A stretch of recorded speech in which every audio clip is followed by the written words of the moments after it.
COP 21. Vous aurez tous à l'esprit le sujet qui a occupé l'espace médiatique durant de nombreuses semaines, il y a encore 2 ou 3 mois de cela. Et c'est vrai qu'en France, des chefs d'État venus de plusieurs pays, de nombreuses délégations se sont réunis autour d'une question que l'on peut formuler de plusieurs manières. Comment sauver la planète pour les plus optimistes? Et pour les plus pessimistes, comment continuer à détruire la planète, mais moins vite? Et c'est vrai qu'en tant que chrétien, on se pose peu souvent cette question. Qu'avons-nous à dire par rapport à l'écologie en tant que chrétien? Beaucoup s'imaginent, de toute façon, cette terre est vouée à la destruction, n'est-ce pas? D'ailleurs, les adventistes proclament avec ardeur que Jésus revient bientôt. D'autres pensent qu'à la mort, on va directement au paradis et que notre avenir, il est où? Au ciel. Et nous avons de nombreuses chansonnettes chrétiennes qui parlent des chrétiens qui, quand Jésus reviendra ou après la mort, vivront éternellement dans le paradis. Et on peut se poser la question, quel est le sens d'une action écologique face à une foi si grande au retour prochain de Jésus et à une éternité et une félicité céleste dans le ciel avec Dieu? Ce matin, j'ai pensé partager avec vous quelques passages bibliques pour essayer de comprendre le sens de l'engagement chrétien face au problème de l'écologie. Le premier texte que j'aimerais partager avec vous est tiré du livre de la Genèse, qui nous parle de l'intention divine par rapport à l'homme en lien avec la planète Terre. Et on ira tout d'abord dans Genèse au chapitre 1er et au verset 26. Genèse au chapitre 1er et au verset 26, je lis, Dieu dit, « Faisons les humains à notre image, selon notre ressemblance, pour qu'ils dominent sur les poissons de la mer, sur les oiseaux du ciel, sur le bétail, sur toute la terre et sur toutes les bestioles qui fourmillent sur la terre. » Dès le départ, l'intention divine est claire. Nous assistons à un verset qui va établir un transfert d'autorité de Dieu vers l'homme. La terre et tout ce qu'elle renferme appartient à Dieu. Et Dieu domine sur l'univers tout entier. Il n'y a pas le moindre espace de l'univers qui ne soit sous le contrôle divin. Et ici, Dieu va dire, cet espace qu'on appelle la planète Terre, eh bien, je vais faire un transfert d'autorité de ma personne pour établir l'homme que je m'apprête à créer gestionnaire. Et Dieu, ici, proclame son intention. Et en effet, si nous lisons un peu plus loin dans Genèse au chapitre 1er au verset 28, après avoir créé l'homme, Dieu va prendre la parole. Puis Dieu leur dit au verset 28, « Soyez féconds, remplissez la terre et soumettez-la. Dominez sur les poissons de la mer, sur les oiseaux du ciel et sur tous les animaux qui fourmillent sur la terre. » Après avoir indiqué quelle était son intention, Dieu va passer à l'action et dans le premier commandement qu'il donnera à l'homme, eh bien, il va lui remettre la domination sur la planète Terre.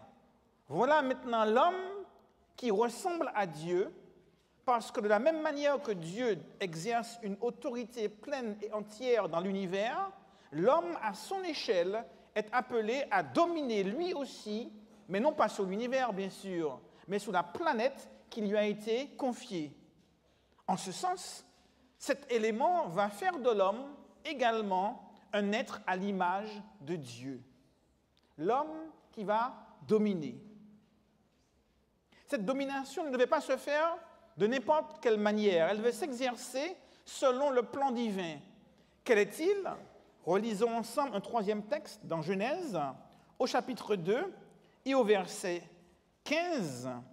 Le Seigneur Dieu prit l'homme, le plaça dans le jardin d'Éden pour le cultiver et le garder.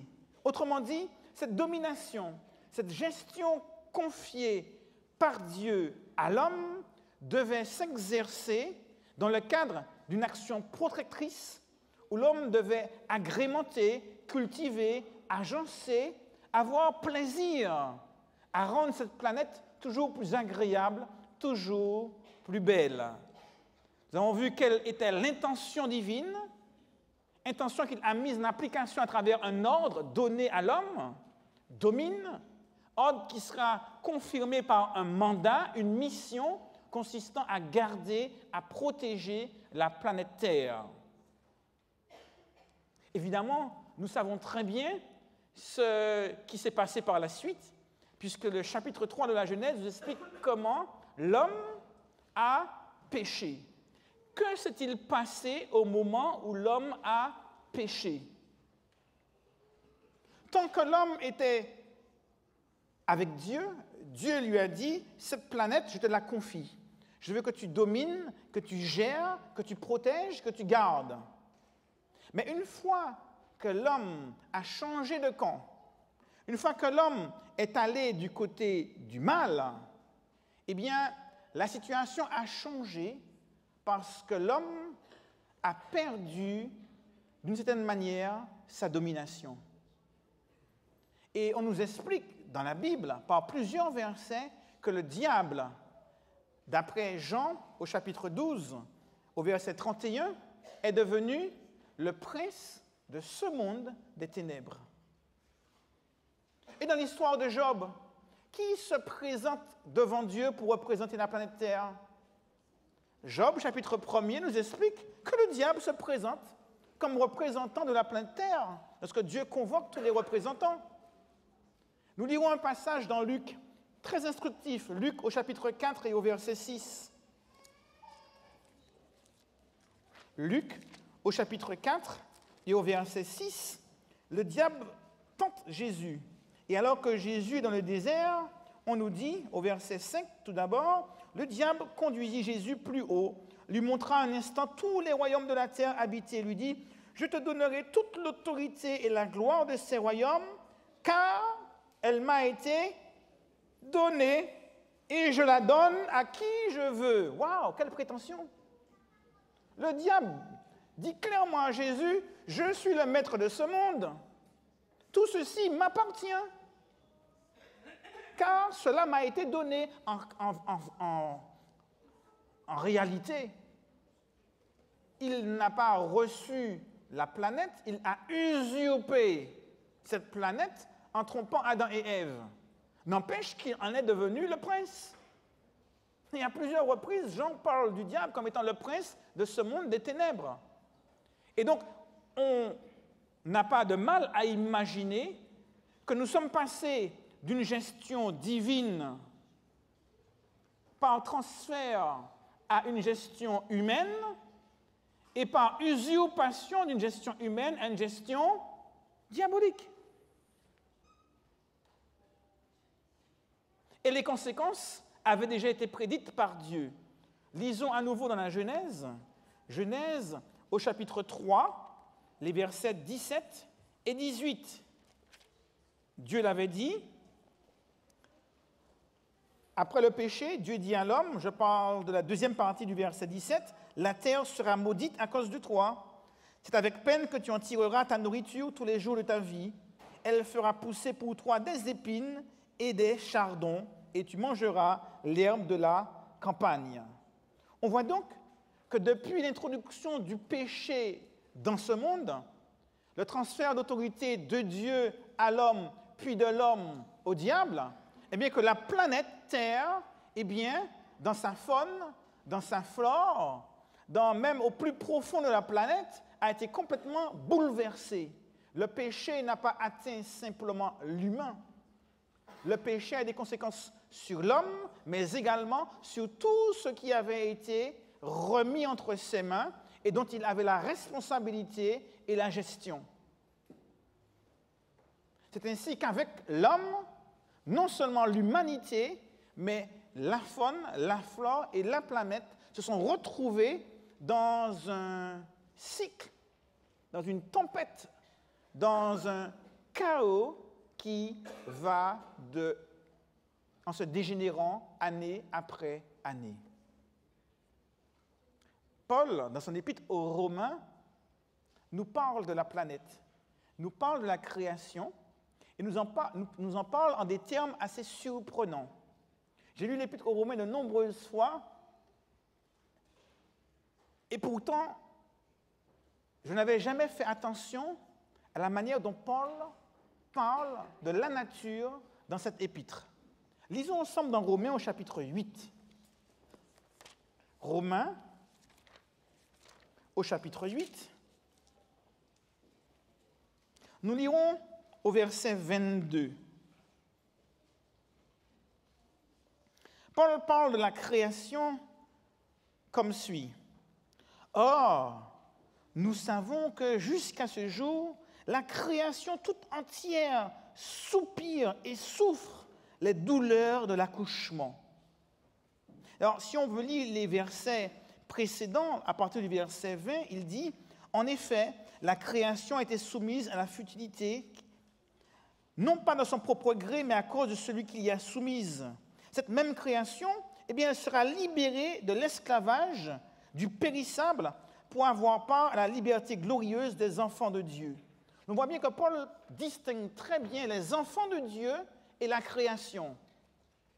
Les enfants de Dieu auront part à la libération de la servitude du péché, mais il dit qu'avec la libération que les humains obtiennent par l'action de Jésus-Christ, eh bien, la création toute entière, elle aussi, en bénéficiera. Et Paul parle de la nature, de la création, de la planète, comme étant dans les douleurs de l'enfantement.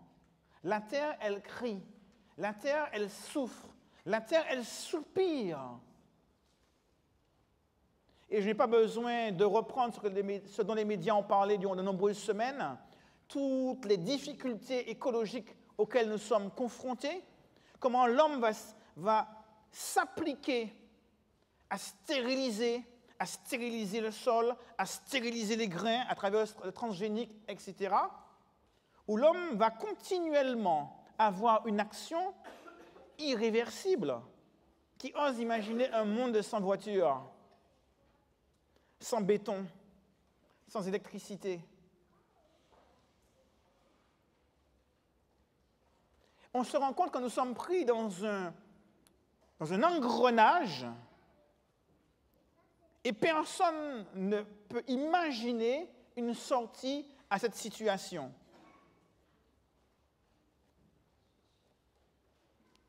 Quelle est notre responsabilité en tant que chrétiens? Puisque ce monde, de toute façon, va à sa perte, puisque ce monde, de toute façon, sera détruit, lorsque Jésus reviendra, le feu descendra du ciel. Quelle est notre responsabilité si de toute façon nous vivrons au ciel? Lisons un passage dans Apocalypse, au chapitre 11 et au verset 18. Apocalypse, au chapitre 11 et au verset 18. Allez, lisons d'abord le verset 17 pour avoir le contexte plus large. Alors, il est question des anciens, de créatures qui vont rendre gloire à Dieu. Et au verset 17, ils rendront gloire à Dieu en disant « Nous te rendons grâce, Seigneur Dieu Tout-Puissant, toi qui es, d'avoir saisi ta grande puissance et d'avoir instauré ton règne. Les nations se sont mises en colère, mais ta colère est venue, ainsi que le temps de juger les morts, de récompenser les esclaves, les prophètes, les saints et ceux qui craignent ton nom, les grands et les petits, et de détruire ceux qui détruisent la terre. » Tiens, on a là deux catégories d'individus. Il parle des enfants de Dieu, les saints qui craignent son nom, les grands et les petits. Et la deuxième catégorie, on s'attendrait à ce qu'ils disent les bons et les méchants. On s'attendrait à ce qu'ils disent les saints et les iniques. Et la deuxième catégorie n'est pas désignée comme étant les méchants, les pervers, les gens qui commettent l'iniquité, mais on les désigne comme étant ceux qui détruisent la terre. Et cette opposition entre les saints d'une part et les destructeurs de l'autre rappelle avec beaucoup de force que l'ordre divin donné à l'humanité au tout début de la création de ce monde demeure. Prendre soin et protéger la planète. Et tous ceux qui ne sont pas enfants de Dieu sont identifiés comme étant les destructeurs de la planète. Et c'est à ce titre qu'ils sont jugés, à ce titre qu'ils sont condamnés, à ce titre qu'ils sont détruits. L'homme a été tiré de ce monde. Et très souvent, on se conçoit comme étant des êtres distincts de la planète. Mais si nous réfléchissons très bien à la nature telle qu'elle se construit, telle qu'elle se présente à nous, l'homme vient de la terre, non seulement parce que la Genèse le dit, mais parce que tous les jours nous en faisons l'expérience. Nous sommes ce que nous mangeons. Ce que nous mangeons est le produit des arbres, des plantes, des céréales. Et les arbres, les plantes et les céréales viennent de quoi? De la terre. Il n'y a pas d'un côté l'homme et de l'autre la terre. De la terre à l'homme, c'est un continuum. Et la meilleure preuve, c'est que lorsque l'homme meurt, qu'est-ce qui se passe? Il redevient terre. Dans nos sociétés occidentales, on conçoit l'homme et la terre comme deux entités distinctes et capables de vivre séparément, indépendamment l'un de l'autre. Ce n'est pas la vision biblique, ce n'est pas la vision de la Genèse, et ce n'est pas la vision de certains peuples sur terre. Le sort de l'homme est lié au sort de la planète. Et d'ailleurs, on peut l'illustrer avec le corps humain. Lorsque nous naissons, nous savons que nous sommes condamnés à mourir. Si nous sommes condamnés à mourir, pourquoi prendre soin de notre corps? Si cette terre est condamnée à la perdition, pourquoi en prendre soin? Le fait d'être condamné à mourir, ou le fait que cette terre soit condamnée à la destruction, ne nous exonère pas de notre responsabilité de prendre tout aussi bien soin de cette terre que nous le faisons pour notre corps, temple du Saint-Esprit de Dieu. D'ailleurs, ne nous méprenons pas. Les petites chansons qu'on nous a apprises dans notre enfance donnent une image parfois faussée de la situation. Je vous pose une question. Je vais voir les mains de tous ceux qui veulent vivre au ciel. Levez vos mains. Waouh, magnifique. J'ai une bonne et une mauvaise nouvelle pour vous. Nous ne sommes pas appelés à vivre au ciel. Ah non. La Bible est claire. Nous ferons des vacances au ciel. Si vous lisez Apocalypse, chapitre 20 et 21, il est dit que nous ferons des vacances de 1000 ans au ciel. Mais après les vacances de 1000 ans au ciel, qu'est-ce qui va se passer? Dieu a dit, eh bien, que l'humanité rachetée de la Nouvelle Jérusalem descendra du ciel pour s'installer où? Sur terre, sur une planète régénérée. Comprenons la pensée biblique. La terre est la matrice de l'humanité. Nous venons de la terre. Nous vivons par la terre. Nous sommes nourris par la terre. Et à la mort, nous retournons à la terre. Et même éternellement, Dieu n'a jamais voulu séparer le bébé de la maman. Il n'a jamais voulu séparer l'humanité de sa planète. Nous sommes terriens dans le sens le plus complet du terme. Terriens, nous avons été créés. Terriens nous sommes et terriens nous resterons. Et pour l'éternité. C'est Dieu qui se joindra à nous. Le trône de Dieu sera dans la Nouvelle Jérusalem, et la Nouvelle Jérusalem sera sur la terre renouvelée. Et le projet de Dieu pour l'homme n'est pas de le séparer de sa matrice.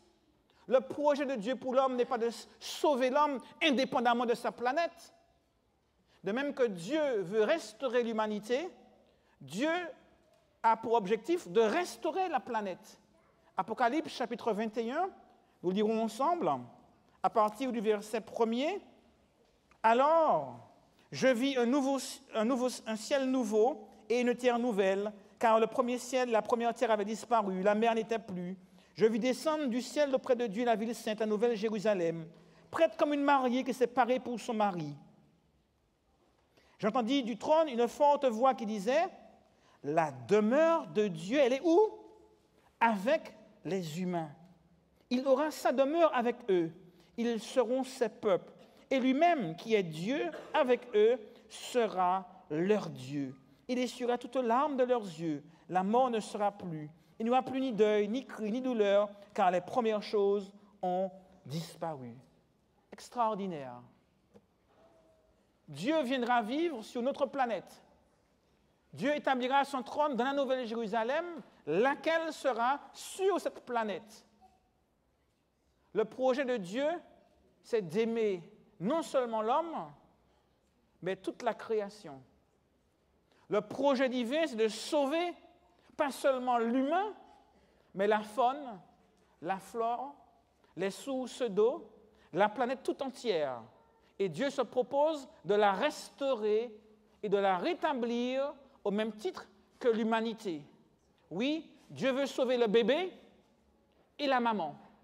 Il veut sauver la créature et la matrice.